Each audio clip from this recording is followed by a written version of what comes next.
How is everyone feeling today? Happy Wednesday. We are on the last or in the last week of May, and man, time is flying by. Seems like whenever you want to go moving faster, it wants to go slow down, and then when it slows down, it's going faster. I mean, it's time is just kind of crazy. I'm even losing my days right now. So I want to thank everyone that's joining me on my Instagram. I'm just bringing the Instagram back. But my main broadcast is on Facebook Live and on YouTube. And today I'm very excited to have this guest that's going to be on my show. And we've already talked backstage. He just got off his shift, and we'll let him talk about that as well. But before that, I want to remind everyone, every Wednesday, 7 p.m. Pacific Standard Time, 10 p.m. Eastern Standard Time, I'm on Facebook and YouTube. And what I'm doing is I'm bringing entrepreneurs, business people, industry people, whether they're radio DJs, producers, promoters, people that have been in the industry, in the entertainment space. And not only that, but we're gonna hit top level executives, entrepreneurs, so that we can make this show kind of broad and definitely touch on a lot of places. So with that said, we are now on episode number 7, and we started off with Zaira Ramos, which was a Latina CEO. Good friend of mine, Milton Olave, who was an executive peak performer with Anthony Robbins. We had Shervin Parvar, serial entrepreneur and star on Shahs of Sunset. And last week, we had a good friend of mine, Ruben Resendez, who had a great story, turned $300 into $30 million this year. And it just didn't happen overnight, guys. It's something that started back 9 years ago, and through the trials and tribulations has been able to convert his $300 investment into himself into now this year hitting $30 million. With that said, this week's guest, we're going complete opposite spectrum. Good friend of mine, on our personality on 99.7 now in San Francisco. You'll hear him. He is the guru of production. And I say that because I actually had an opportunity to work with him a few times when he moved up to the Bay Area from Los Angeles. And I got to see his hard work ethics and his commitment to his skill, and we'll talk about that as well. His voice can be heard across the nation on many other stations as the voice of the station, and does many productions. Also loves house music and is a DJ. I don't know if that's going to be a hobby or if it's something that he does on a regular basis, but we'll discuss that. I want to introduce my good friend Saint John, who just got off the air. Let me bring him on board with us. Saint, are you there? Oh my God, the miracles of technology. This still, I know I've been in radio for a long time, but just being able to do like video stuff and do this back and forth with you, this is mind blowing. Yeah, so it's really cool to be here. Because thank you for having me on, first of all. And second, thank you. Seeing like the backstage stuff and seeing a little backstage going on. It is really cool. So yeah, it's going to be fun tonight. Well, thank you very much. And the funny part is that I'm wearing the earphones. I have the microphone. And what's wrong with this picture? He's the guy doing the radio thing like this. Yeah, you're the guru of radio and of production, and you always have the awesome and the latest in technology, and kind of looks backwards right now. So I don't want to misrepresent here. Okay. What is going on? Because you start at 7 o'clock, and I literally get off the air at 7. Normally, yes. I'll be doing this at my house, and my house looks a little like your place with a microphone and all that. But yes. I literally moved to brand new studios here, and like the second day. So yes. I'm in a empty-ish room. It's There's okay. No microphone in front of me, but thanks to my MacBook Pro, we're here. So no, you're forgiven. And you know what? I don't know how the weather's up in San Francisco, but it's hot in San Jose. Like it's like 100 degrees, and I got the air conditioner blasting. I got the sun coming through my windows here. I'm like, you know what? We just got to make it happen. No, that's LA weather going on there. But, yeah, we do, man. When I lived in LA, I had a little studio in my apartment. And sort of the same thing with the windows, and the sun would beat down, and it'd be like 65 or 70 outside, but it would feel like it's 300 inside because it's the direct sound and the equipment and all that crap. So, so I want to say thank you for taking time out of your busy schedule. I know, and we've been talking about this for a long time. I've been talking about trying to do a show with you on your studio, and we're going to work on that as well. I know that you've been doing some live streams on and we'll talk about that as well, because the way I presented you today on the show was, obviously You've been an on-air personality. I've known you now since 1990. No, don't say. I've known you for a long time. For 3 whole years now. There you go. Well, I've known you from when you were at Power 106, and that is going back a ways, but those are really good times. And then when you moved to the Bay Area and you were on a station back on Green Street. You were one of the first people to see my first apartment in San Francisco, which is nuts. As a matter of fact, if you remember, I was the one that helped you find that apartment. Yep. And the story goes that I think Rick Chase lived in that apartment or lived next door to you. No, okay, so going all the way back, Rick Chase used to do afternoons on KMEL back when Wild 107 and KMEL were going back and forth. Yeah. So I had found out about this literally like the week I had moved in because I was doing city nights on a Thursday night. If you remember that they used to do it at what is now the Gold Club. Yes. I don't know if you remember that, but that was when city nights. Oh yeah. That was a 21 the city on Howard Street. Thursdays. Yes. I remember and that. I want to say it was Ray Bobbitt and I were talking, and he's like, "Oh, where you living in San Francisco?" I went, "Oh, this place called Bayside Village Apartments." It's like, "Oh wow, I live there. I don't know if you know this. My roommate is your competitor, Rick Chase." And I went, "Really? Okay. Which building do you live in?" And he's like, 500. I went, I'm in 500. He said, which apartment are y'all? He's like, 213. I went, I live directly downstairs from you. Oh my God. Those were really ugly. And you were saying that I do production. So when I first moved to San Francisco, Wild 107 needed a lot of production done. So I'd work till like 3 or 4 in the morning. I remember. Radio Wars, like the afternoon guy on KMEL, Rick Chase was aggressive. Is that a good word for it? He was the nicest guy to me. Well, so of course you were keeping him up, Well, so. no, I didn't do any of that until he fashioned a character after me. And I thought, I'm a relatively good sport, but if I can fuck with this guy, why the hell not? So I would come home at 3 o'clock in the morning, and that was when I think the Nightcrawlers, Push the Feeling On was a big record. Oh, great song. Great song. Huge Sherwin Vega subwoofers and 1,000 watts each, like Quarantine Gardens, Hollywood. Oh my God! Now you're taking me back right now. What's that? Oh, you're taking me back. One night I decided that Rick would definitely appreciate it if I blasted some Nightcrawlers at 3 o'clock in the morning. So there you go. After a couple of cocktails, you get a little courage. Why not, right? Yeah, absolutely. Although I think it was just pure adrenaline at that point because I think I wasn't even drinking at that point. All right. And now you are. Right? All right. So we had some fun. It was a good radio. I remember those days very well too. Obviously, I got the opportunity to work with you and got to see really your work ethic and your commitment to your skill set and to what you do and what your passion and your love. No different than what I was doing when I moved up to the Bay Area. I was, I had just gotten from LA. I had that LA edge, that chip on my shoulder too, where, I wanted it was just that whole rebel without a cause. And, we came from the streets. We were promoters. We were doing clubs down there. And then when I moved up to the Bay, tried to bring that skill set up here and really wanted to just dominate and bring that LA vibe. I remember doing a party up here called Sweet Sundays, which was a Sweet Sunday. Oh my God. Bring me back on that one. Yeah. Yeah, do it. We used to do them down in LA, and then the vibe that I was trying to produce up here in the Bay Area was what was at the time happening in when you were doing a big party. You were a very big competitor, and you had a very successful party called Babylon. And then we had a good deal of fun with that. Richard was doing the Dome. We were doing Babylon, and that's right.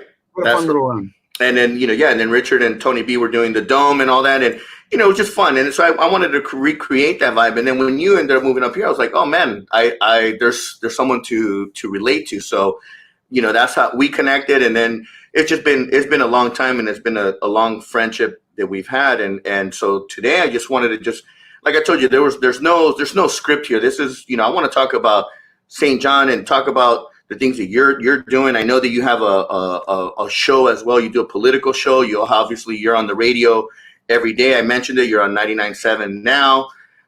And obviously it's, I just want to just kind of touch base, obviously what has happened with the whole COVID-19, how the effects that it has had, and then maybe there are people that are out there that'll ask some questions, and we'll see what's going on. So. Awesome. Yeah, the whole COVID thing's been crazy, especially for doing radio, because you've got fewer people in their cars. So if you're the afternoon guy, your whole shtick is very different now. Wow. Yeah, that makes it still on radio, and that's one of the great things, is that especially with a station like this one, where one of our biggest goals is to really foster connections with people and to create community and whatnot.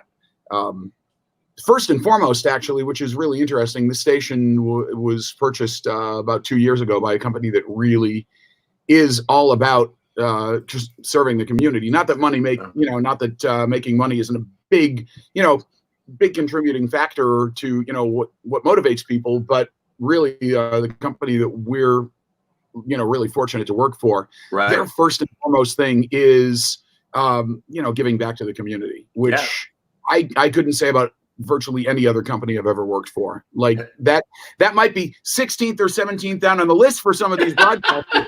For the company that 99.7 is owned by, like that is their primary goal. They're like, we want to be a really good influence in the community and give back. So it's been very interesting. And that's, without that focus, I think it would be very difficult to do interactive radio or any of that during COVID, because for a lot of other stations, their main thing is, people are in the car, it's background.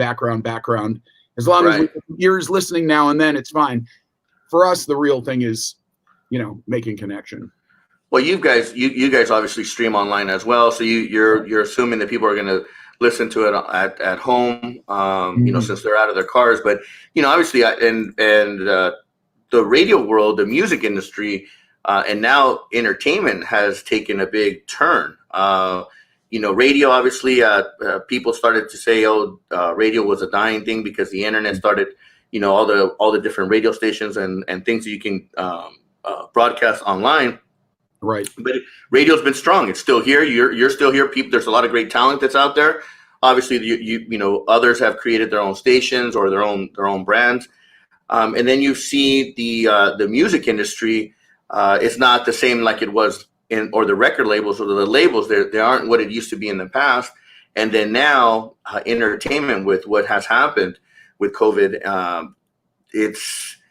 I don't know. It's an interesting dynamic. How do you see things kind of changing, moving forward? Because we've never dealt with anything like this. I mean, it's funny. We've had tragedies, but this is a crazy tragedy. There are so many aspects of things that, at least for short term, or probably longer than short term, have to change. Whether it's live venues or for media content or whatnot. Like, I think the people who've had the biggest challenge, and I don't know how much late night TV you watch, but folks like Fallon or Trevor Noah. Yeah, Trevor. Even my favorite, the HBO guy, Bill Maher. Oh, Bill Maher. Yeah, it's like, without a studio audience, and this isn't to take anything away from those guys, because I like a lot of late night folks, but my God, like Seth Meyers, I think when Seth Meyers took over his show after Fallon on NBC, his first few weeks were just brutal, and I'm not trying. I mean, it was bad, and over time, before COVID, like, his show got really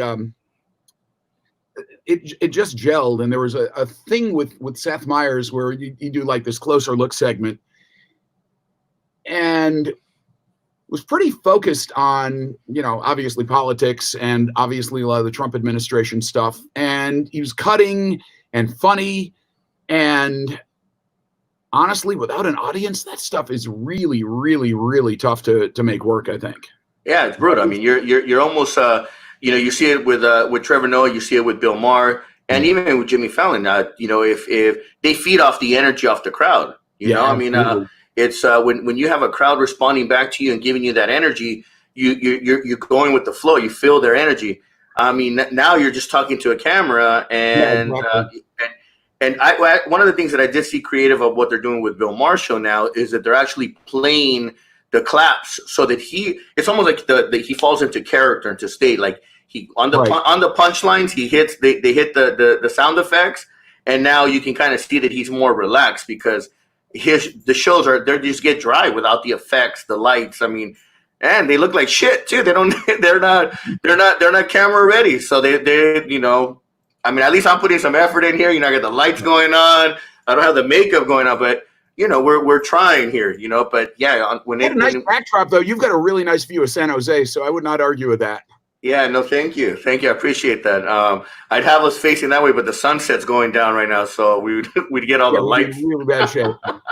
But so, and you also talk. You know, I know that you have you do your posts on Facebook, and you talk about, you know, how you open up and you want people to ask you certain questions or ask you. You're kind of open to anything, and I think that just opens up to anything goes, and I'll answer as in depth as I feel like, if that makes sense. I try sometimes to I'll give you something snarky back, but like if especially politics, I love diving deeper into that. Well, we can touch a little bit of politics. I like politics. I know that we've had some pretty fun conversations. I mean, we talked a little bit about today about what's going on in the world, and you know, and just the brutality. We talked about how internet and the social media not only amplifies what's happening in the current state. You know, we've had the George Floyd event that just incident that just happened, tragedy really that just happened. And all of a sudden now, Kaepernick is now, there's memes that I'm watching all over the internet where they show the comparisons. I mean, and that gets really brutal. And that, you know, when you visually see things like that, and then you start reading what some of the people put out there, it's really upset me. What can we do? What do we do? And then, you know, and then obviously with the current administration that we have, I mean, it's just it's some crazy times right now. Saying it's some crazy times. That's an understatement and a half. I don't think anybody, if you told anybody 10 years ago, forgetting COVID, just any of what we've already seen politically, minds would be blown. People would be. But then again, maybe in 2003 you could have said that and, you know, looked back and gone, oh my God, in 1993 no one would have ever expected we'd invade Iraq or whatever it is. Right. But right. I think this is way different than anything we ever anticipated. So, well, I think now one of the things that we talked about was that, you know, people have the iPhones and or smartphones with cameras. So now when incidents or things come up, there's always somebody that's filming. Right. Good or bad. That once that thing gets up onto the internet, it either will go viral or not, but it becomes a live footage, or just it becomes alive. And and it never goes away. That's the other thing, is you can always pull anything from the internet back up. Yeah, no, and so anyway, so those are just kind of the things that we've talked about. Aside from that, though, I mean, I want to let's kind of get back onto the positive stuff here. Yeah, definitely. Talk about the production and the stuff that you've been doing for, you know, it's been your career. You're not only, you know, do productions for many radio stations across the U.S., but you're also the voice of many stations, and you're the station voice as well for here in San Francisco, right? So right, station voice things have changed a little bit in that a lot of stations use multiple voices or a lot of listener voices. So I am the signature big voice for this station, but we also have other people on staff who voice stuff as well that, you know, are part of the signature sound of the radio station. But I'd like to think that this right here definitely gives our station a feeling of like really being a legit Bay Area radio station, which, you know, I mean, it is, whether my voice is the imaging voice or not. But I think that when you tune into radio and hear the production voice or whatever, that's been on the radio in this market for a long time. Yes, absolutely. And that's something that, you know, I got to witness a lot of your production skills, and then just the hours and the way that you, I want to say, put your voice to abuse, because I've seen you do it, the way you pitch, you tone. I mean, yeah, equipment has helped, but you still got to put that energy out. It has to come out of you, and there was a lot of things that I learned from you as well, on how to use the mics, how to use the compressors, how to use, and I've used that when I was operating my nightclubs as well. When I used the mic to get the crowd hyped up, I knew that it was not talking from my chest, but it was from my gut. You know, I had to like make sure that I pushed out. So there was a lot of great tactics. And then so right now, don't do the mic like this. Get right on up in the thing, and it's funny because I mean this thing for folks to be shy of a microphone, I get it. Yes. But honestly, like you got to get right in there, and you've really got to just. Yeah, you got to almost kiss and lick the mic, you know. Well, that's a little. Maybe not during COVID times, but it's my own personal one. So you know, we can do whatever with this. But well. Yeah, we'll keep moving. All right. Yeah, let's you're blushing, Zane. You're blushing over there. So that doesn't happen. So production. Yeah, I know that you have a big passion for music.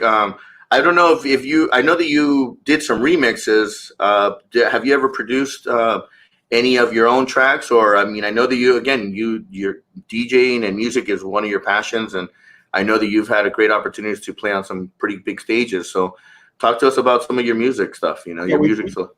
Definitely had fun playing. At one point, and this was probably it was 2013. I was doing a lot more music production, certainly than I am now. You know, 4 or 5 years ago, got into doing some talk show politics stuff. So that kind of put me in a slightly different direction. Not that I'm not still out DJing, but in terms of like putting together, and for folks who don't know, putting together an electronic music track is a very, I don't want to say it's overcomplicated, but it's a time-consuming process. Absolutely. Yeah, and we got some producers in here too. Producer Lenny Ruckus, a friend of mine, he and I had gotten together, and we had done a single of mine which wound up with a Chris Willis vocal on it, and was out on iTunes and all that good stuff. And while it was really fun, the business end of that is really frustrating. Right. And for me, and you had mentioned, you know, DJing as a hobby or as, you know, part of what you do. And for me, like the fun of DJing, and there's nothing better than playing your own track in front of people. But to get to that point where you've got, you know, multiple tracks that sound great over a big system and whatnot, and then if you want to get them signed and all that, if you're doing that and an afternoon show and voiceover and production and all that. No time. That's right. And to be honest, just having to deal with the music industry part of the industry, I was like, how about the promoters? How about dealing with promoters when you go to an event? How about dealing with promoters when you have to go to an event, huh? I'm going to just leave that on the cutting room floor. No, actually, you know what?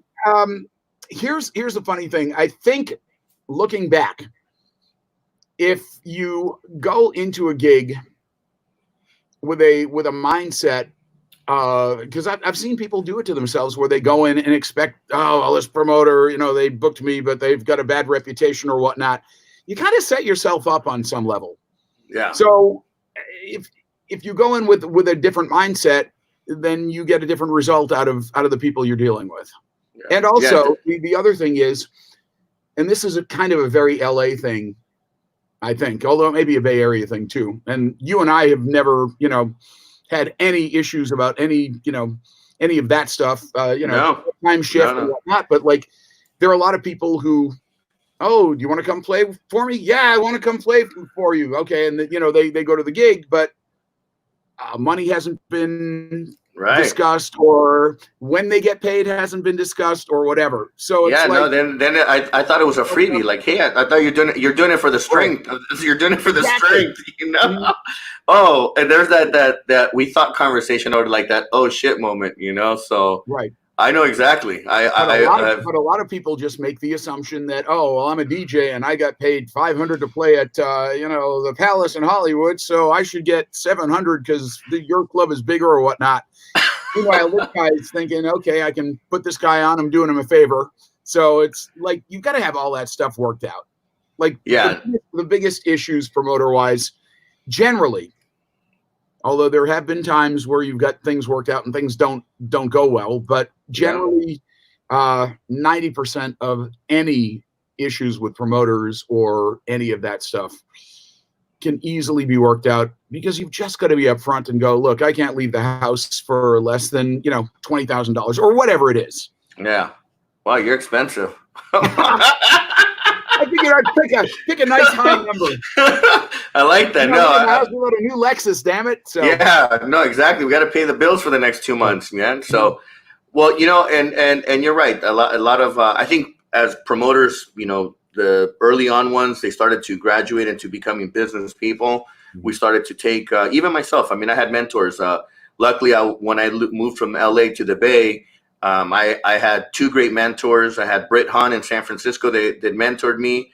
And then I had Harry Evans down in San Jose, who became my godfather and then, really took me under his wings and then allowed me to flourish and do things that allowed me to get to where I'm at today. And, just blessed to have some people. Do you see that, like for you and your career and the things that you've done, was it mentors that guided you, or was it something that you just knew you wanted to do, or was it right place at the right time? I mean, you were on the #1 station in Los Angeles. Power was huge, and then for you to come to the Bay Area, that was huge too. So I don't see you doing small markets. You've been pretty successful in your industry. Hasn't always been, but I mean, even the smaller markets I've been really blessed to work in situations where, okay, the market wasn't top 10, but outside of, and I've got a good story about this, so we'll come back. Nice. We'll come back to living in the middle of the country, but outside of Kansas City, the markets that I worked in, Minneapolis. Notwithstanding the news that just came out with the Minneapolis PD, it's a great city. It's really good people. I lived in New Orleans for a year, which New Orleans has its own challenges or whatnot, but it was an interesting year of my life. LA was awesome. Here's awesome. Well, this is your home now, though. This is home for you. This is home for you. I mean, I've lived here like most of my long life. time. Yeah, most of my life at this point. So, there's no other place. Great. Like outside of, I'm getting out of radio and I'm gonna, move out of the country, which will never happen because I love radio way too much. But I mean, outside of like some major thing like that, no, I'm not leaving. That's good. It's home. Yeah, no, I agree, and I think the Bay Area would be missing something huge, man. So, can we get back to mentors though for a minute? Because yeah, please, sure. My path has been maybe a little bit different, and I got into radio sort of. Well, I always knew, like when I was like yay high, I knew I wanted to be, doing exactly what I'm doing right now because it's the coolest job in the world. You have to present music. Top 40 radio, you don't always get to present your favorite music, but it's still a really fun gig. It's interacting with people. It's introducing people to new artists, new songs, different ideas. So I knew at a pretty young age I wanted to do this. And then when I was in college, I was really fortunate in landing a really great weekend gig on a station in Boston, which at the time was like top 5 market. Okay. And so it was a lot of overnights. I mean, don't get me wrong. I don't think you get someplace by not putting in your time, but I'll tell you, putting in your time and having no weekends to go out and party and putting in your time and having, to work on Christmas and Thanksgiving and all that stuff. If you're doing it in a pretty good market at a really good radio station, doing exactly what you want, it's, paying your dues, but that's right. It didn't hurt. That's right. That's right. In terms of mentors, really it was just listening to other people in radio and there were a handful of people along the way who, nudged me here or nudged me there or whatnot. But the people who really meant the most, or that I've probably learned the most from once I got in, were more the people that I worked with than people that I aspired to, if that makes sense. So yes, absolutely. A guy that I worked for in Boston, now gone, but an amazing program director at KISS 108 in Boston, a groundbreaking guy who literally took a disco station format, tweaked it into a top 40, made it into this thing where like the music was super, super, super wide. Like you could play almost anything on that station within the context of a format, but like you could play everything from, at the time, Madonna or whatever, and older stuff than that, all in this format. So it was like easily the widest music I've ever seen, and the station had like a 10 share. Wow. Which at the time was unreal, and now is completely unheard of. That's crazy. Yeah. So, No, it's like, seeing a guy like that, or having the guy that you grew up listening to on the radio as the first person you ever do a crossover with, which was the weirdest thing in the world, but like the market legend throwing the mic over to me and going, okay, St. John's next. I was just blown away. But the things that you learn from people that you work with, especially people who've been in the business like for 2,000 years, is just have fun with it. Yeah. No, you said something that's very common. Go ahead. Be yourself, but it's like, these guys were like, don't take it too seriously. Right. Which might be, bad advice for a lot of businesses. But I think in entertainment, if you take it too seriously, you squeeze the life out of what the hell you're doing.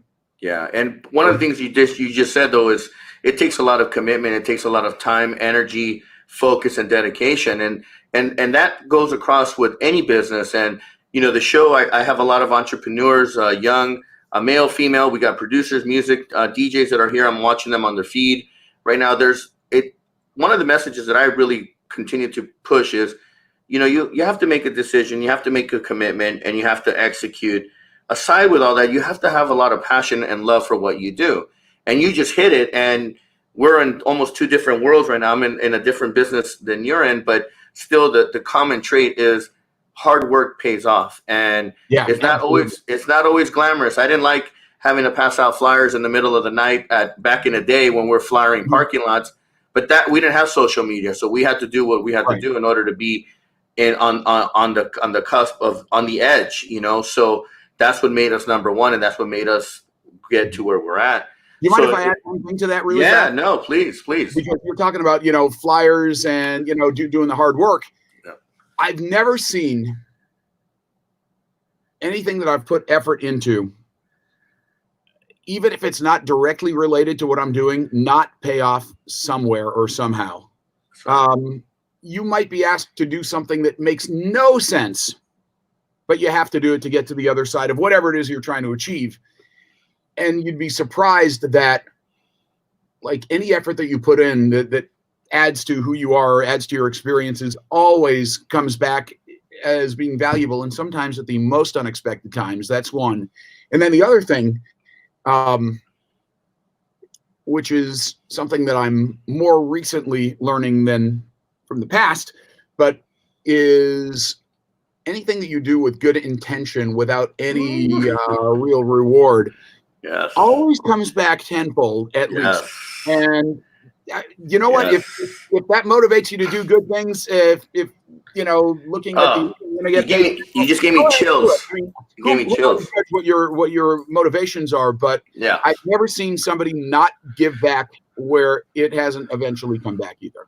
Absolutely. And one of the things that I learned, and Saint, I know I might have shared this with you. 2008, 9, and 10 were very critical points of my life. Were very big changing in my lifestyle. I had in 2008, obviously the economy took a dive. I was heavy in the nightlife scene. I had the Vault Ultra Lounge in downtown San Jose, one of the top ultra lounges in the Bay Area. 2008 comes, it crashes. Then 2009 and 10 are ripple effects where I lost everything. Literally, I was living couch to couch. Not a lot of people know. On the brinks of homelessness. It was just crazy stuff that was going on in my life. And I say there's a post 2008 Mauricio, and there's or pre 2008 Mauricio, and there's a post 2008 Mauricio. Pre 2008, I was a jerk. I was very arrogant. I was very high on myself.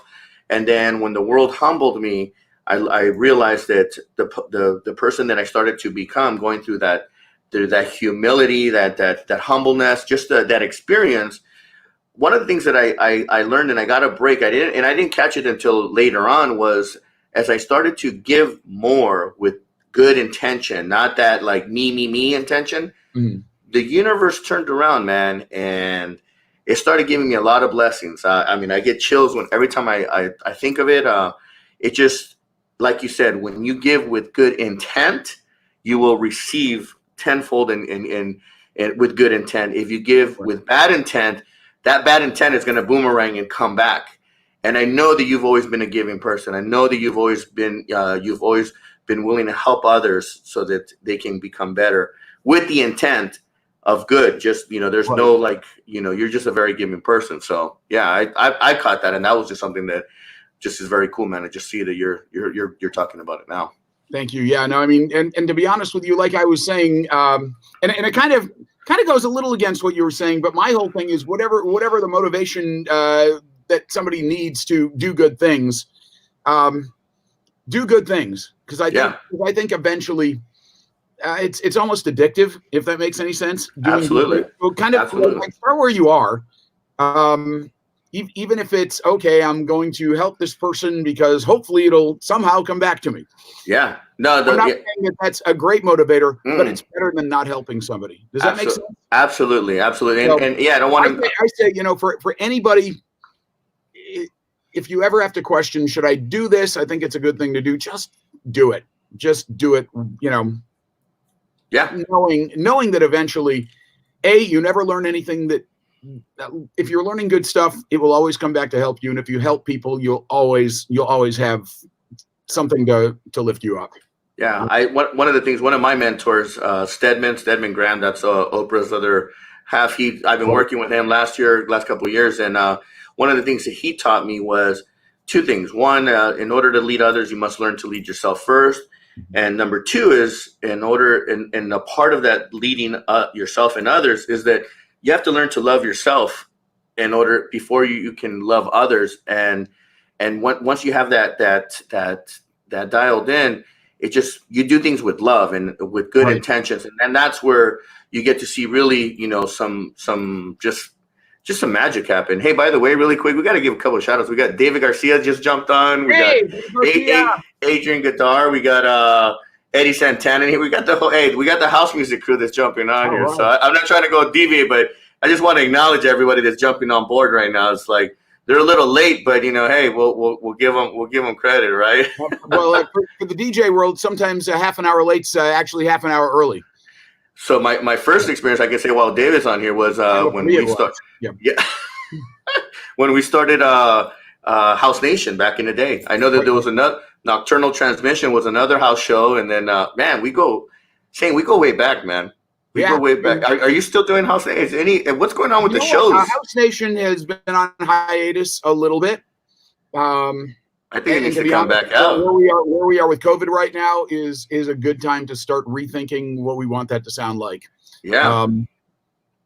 I think we're going to see a really solid resurgence of really quality house music, and that's not to say that the music a year and a half ago wasn't great for somebody, but for me, it just wasn't.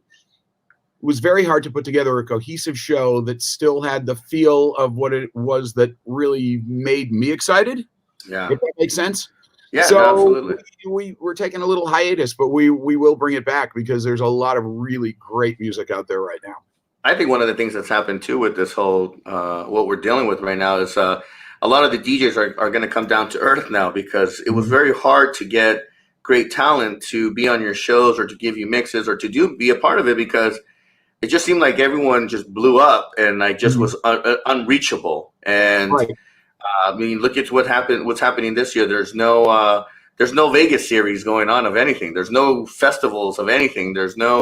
So I think this is a moment too where all the talent out there, and if they're listening, I want them to listen, to think about it, is that this is their opportunity now to kind of reground themselves and recreate themselves, so that when we come out of this, things can just kind of evolve. I mean, there's a lot of great house shows out there. I know that Ghetto House Radio is still on. They got an amazing team that's out there doing some great stuff. I know Power Tools is still doing stuff in LA.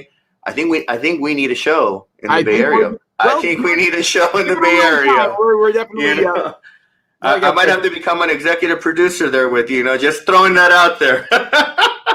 catching it right here. So as soon as we can get face to face, I think we should definitely get rocking on that.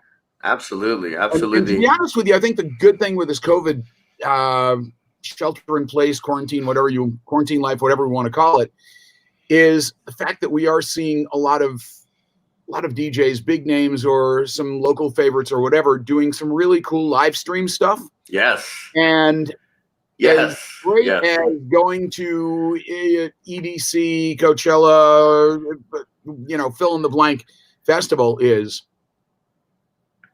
it's much more interesting, I think, when you can get that close to, you know, to seeing what the hell your favorite DJ is doing and getting more than just the sort of when a festival experience plus your favorite DJ, like when it's just whoever it is and a camera and decks and that's it, it really shows you a different side of them. Like I think kind of almost more authentic, because, and maybe this comes back to like the late night shows without an audience. It's a different energy, and Absolutely. there's a different vulnerability there too, which is really interesting to see. I agree with you 100%. I've seen some great, this has brought back a lot of old school type of, like, I'll give you a perfect example. Florentine Gardens has quarantine gardens. Right. I don't know if you saw that. What's his name? Gumby or Frank Cortez. He's doing Baja Sundays. He's doing a lot of his retro parties. I'm looking at doing detox Sundays, you know, doing the quarantine version where we get to bring some DJs and so forth. So it's allowed us to expand our minds and start thinking of other ways to reach an audience. Right. The only difference is there's no money yet, obviously. So we're doing this on the strength again. So when it comes back, we're doing it for the love of music. There, so. No, right, but there we go. Going back to intent, I'm doing it with good intent. I'm like, we're gonna do this out, and eventually, I've actually, you know, sort of on the weekends, I've jumped in. I've had, you know, some friends of mine. They're doing an entire sort of Instagram live thing on Saturdays. So they're like, "Hey, do you want to jump on?" I'm like, sure. I saw that. Yeah. You guys do like, is it on Sunday? You guys do like a marathon on there. I mean, so Saturday, and it's. In fact, it's DJ Maine and Daryl. They've got the show. So, you know, I love Maine. Love them. And they were like, "Hey, do you want to jump on Saturday nights at 10?" I'm like, gee, where am I going to be? Yes, of course. Because it's fun. It's connection. It's being able to go back, dig into stuff that I was maybe playing when I first moved here, or some classics and all new stuff, or whatever it is. In fact, we had a really kind of fun conversation about that a few days ago, and their whole thing is just come on, play whatever the hell you want, play from the heart. It's, you know, whatever you want to do to have a good time. So for me, it is reaching back and then finding the way that, you know, maybe all the old Armand Van Helden stuff sounds matched up. Oh my God, I love it. Whatever it is, I love it. I love it. I love it. No, there's one of my favorite DJs. It's obvious. It's like David Morales, Little Louis Vega, and that's on the international tip. Todd Terry's been doing some stuff, and then you hear the locals like Tony B's doing something. You got Richard Vision doing something with Irene, your best friend. Did you watch that? Because I didn't get a chance to check that out. So I watched it for like the first 30 minutes, and then it just got really hard. And you know, I love the classics, but when it got into the hard house stuff, I mean, there was after like 93, 94, the music in LA just got real hard. I mean, it was just like dun, dun, dun, dun, dun, dun, dun, dun, dun. You're like there. I was like, when do I get to vibe here? But because I came from the Nightcrawler. Like the Dome from like 96, 97, whatever. It was pretty, a lot of underground construction, a lot of Chicago sounds. Yeah, no, it was like that rebel movement. It was the battles. I mean, it was like street crew or they were going to the clubs and they were battling, and then they turned into fights, and then whatever, at least at the young clubs, you know. Right. Fun times, good times. But it just, the music just evolved. And then it seemed like there was eventually a reset, and then and then now we're going through that same evolution again. Right. Music for me, it always has a cyclical. It reaches its peaks and then it goes back down and then it peaks back up. It just goes through its evolution, and that's what we're going through right now. I think this is going to give us a great opportunity to hear some sounds that we haven't heard in a long time, and then the younger generation is going to pick one of those and be like, "Oh, damn!" They're going to hear one of those remix, and then they're gonna run with it. So I'll tell you what's interesting is I work with Jazzy Jim here. Who, you want to talk mentor or like somebody that you can look at with like the craziest work ethic you'll ever see. Yep, I worked with Jazzy before, so I know his commitment. So yeah, Jazzy and Michael Martin. Nobody outworks either of those two guys. They're beast modes. Yes, absolutely. Like these are guys. If you're in a foxhole, you want them in the foxhole with you. So, but Jazzy had, and this was a great quote and original to him. I don't know if there are any real original quotes anywhere. It's like, brilliant thought is brilliant thought, but his whole thing is hits are hits are hits. It doesn't matter how old it is or what it sounds like. Something that's a hit is always a hit, which is really interesting because you can play something that somebody's never heard, like "Show Me Love" from Robin S. Oh, that always gets the room started. There's no doubt about it. 19 years later, and like you can play it for somebody who's never heard the original or any of the remakes, and they're like, "What is that?" That is like hits or hits because they're just really good records. Yeah, no, absolutely. Like you can hear Crystal Waters and be like the room will turn up. You're like, what? And then the latest remixes. I just heard a remix of Funk Phenomenon the other day. I was like, some DJ Q, I guess from the Bay Area or somewhere. He was all of a sudden he was playing some classics. I'm like, whoa, that's Funk Phenomenon. I'm like, took me back to my groove days. I was like, oh man. So, I'll tell you what's funny with that is it's like, you think back and go, God, Funk Phenomenon, what an obvious record to bring back, except who did it? He did.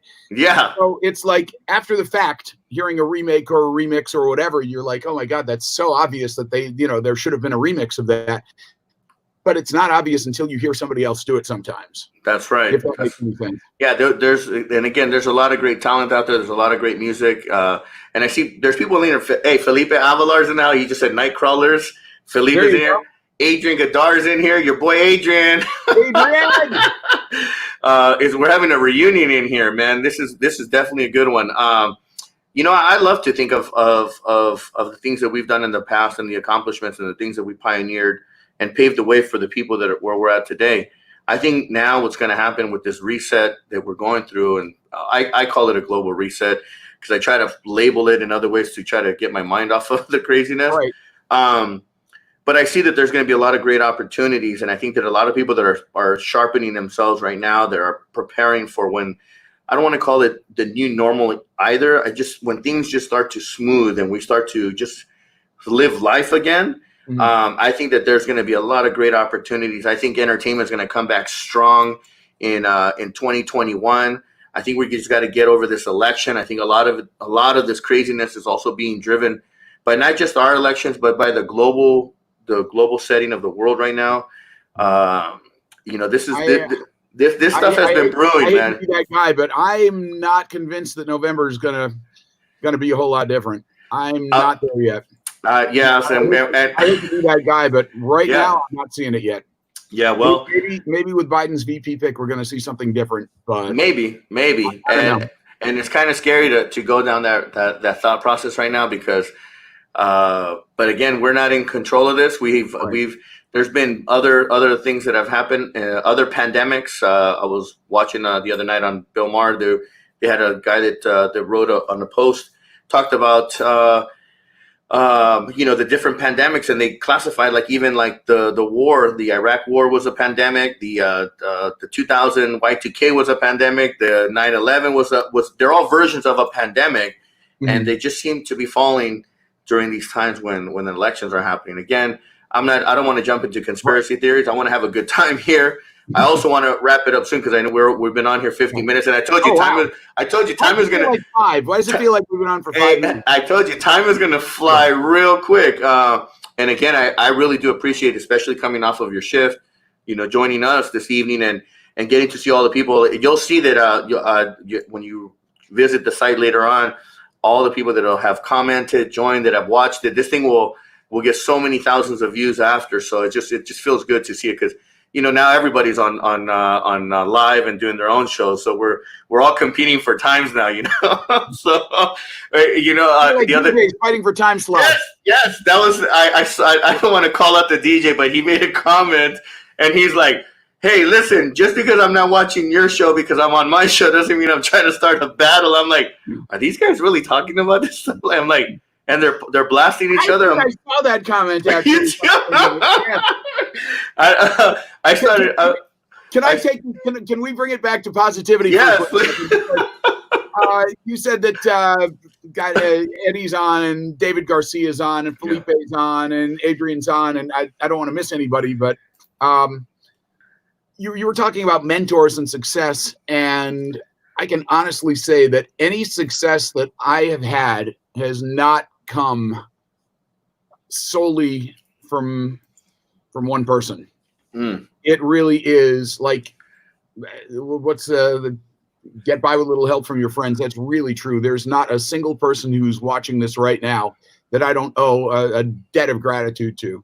Nice. Whether it's good vibes or David gave me a lot of advice in terms of DJing.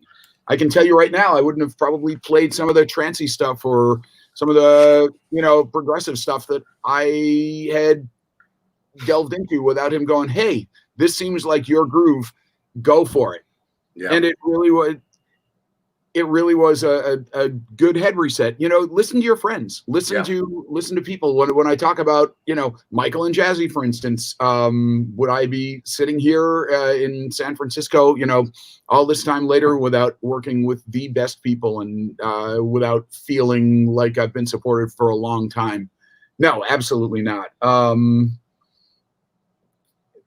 Who else? God, everybody else. It's like every DJ Main, perfect example. St. John, you're so fierce. He was the guy who said, dude, you got to run with that. That's dope. That's crazy dope. Is that? Yeah. Like, I can honestly say that without, friends and input and listening to people, that my life would be entirely different. Yeah. Better or worse, I don't know, but I like where I'm at right now. So, I'll take it. But, at the end of the day, I'm really grateful to everybody for their input, because it adds to who you are. Absolutely. It really makes you who you are. I think. And I got to say thank you to you too, man, because you definitely influenced a lot of things that I did and choices that I made in the entertainment, as far as even the production, the sound, because I witnessed what it was like. David was a big influence, and he'll be on the show next week. As a matter of fact, I got David Garcia and I got Albert Campoy the following week. I'm going to hit the nightlife this summer. I mean, this month, summer. But really, thank you, man, because your work ethic was what rubbed off on me, because I had that strong work ethic too. Yeah. And perfection was always like, when I walked into the club, I knew the vibe that was going on. I had that ear already that's in my head. And I could look at the crowd and say, all right, we got to change the music. Maine was actually a big part. He was a resident DJ for the Vault for many years. I could go up to Maine, and no offense, he would not be offended. And I would say, hey, man, let's flip it. We need to play Snoop Dogg. It ain't no fun if the homies can't have none. And he looked at me like, I'm like, dude, trust me. Like, because maybe he was thinking of something else. And he'd be like, all right, and then boom. And then the crowd would reset the room. And then the party would just get started all over again. Right. So we got to experience. I got to have a lot of great people. And again, just thank you. Thank you for being a positive influence and for continuing to be you, man. You've always again just been a very good person, very very giving person, and you always got a smile, man. That's the beautiful part. Smiles are contagious. At least that when I speak to you, they're it just gives off good energy. So it's been good. It's been good. Awesome. Well, hey, this has been amazing, and I appreciate you having me on. And obviously, I appreciate the years of our friendship, and watching you really grind for a long time and just do big things is really exciting. Well, it's not over, man. It's not over. So then we're gonna wrap it up, but I want you to give some final words to people that are out there, some words of encouragement, some positive, and then I'll see you backstage. I'll wrap up the show after your words. So. Awesome. Go ahead. I would say, I mean, for anybody who's, looking into a career in entertainment, follow your heart. Don't try to do something that you don't dig. That being said, be flexible. If it takes doing something that you don't dig initially to get someplace that you want to be, look at those as challenges, and every challenge is like an opportunity to do things that you had no idea were in you at all. Like for me, and we didn't touch on too much politics, but like the first time I ever did a political show, it was terrifying because it's the first time that, you're the top 40 guy and you play house music. It was the first time I ever put myself out there and talked about what I really believed in terms of, politics in the world and whatnot. Terrifying, but easily one of the most rewarding, amazing things, and really addictive for me. So, follow your heart, challenge yourself, stretch, listen to your friends, appreciate the relationships, which are more important than almost anything else. And, most importantly, follow your passion and just work your ass off. I love it, Saint. Saint, thank you very much again one more time. I appreciate you making it happen under the circumstances. Congratulations on your new Thank you. Work studio. Obviously, that's not your studio. That's the closet, probably. Right. Yeah, we're in a small studio with speakers that aren't even hooked up yet or whatnot. But next time we do this, yes, hopefully we can push this to like 7:15. We can do it from my studio at home. Absolutely. So again, thank you very much. Have a great evening. Drive safe. And I know now your commute now is even shorter. So yeah, I can literally almost walk home at this point. Wow. Yeah. So thank you. Have a very good evening. I'll give you a holler later on and we'll touch base, man. Thank you so much. Good. Thank you. All right, Saint. Have a good one, man. Be safe. Right, be blessed. All right. Wow. Episode number 7. Here we go with St. John today. Thank you very much, everyone that joined. Thank you, everyone that's participated. We got my boy Dennis Gallegos that just joined. Thank you, Dennis, for showing up. Felipe, Billy Bathelli on the house. What's going down? Adrian Guitar. Got my friend Carmen in here and partner in crime on my Tuesday shows. We got Ruben Guerrero. Thank you, everyone that made it this evening. The shows are only going to get bigger and better. Next week, I got my boy David Garcia. He's a DJ, music producer, a music business educator down in LA. And I'm looking forward to having him on the show next week. A lot of great things are happening. All I can say to people is stay strong. Even for myself, man, there's sometimes I get in my own head and I got to get out of my own head because, your thoughts can be pretty crazy. So get out, go for a walk. Know that this will pass and we just got to continue to work our asses off. Stay consistent, stay focused. And things will turn for the better. So, guys, thank you very much. Please make a comment. Please send me any messages. And tune in every Wednesday, 7 p.m. Pacific Standard Time, 10 p.m. Eastern Standard Time. And thank you very much from the bottom of my heart. I love you guys all. And I'll see you guys next week, Wednesday, 7 p.m. Don't forget.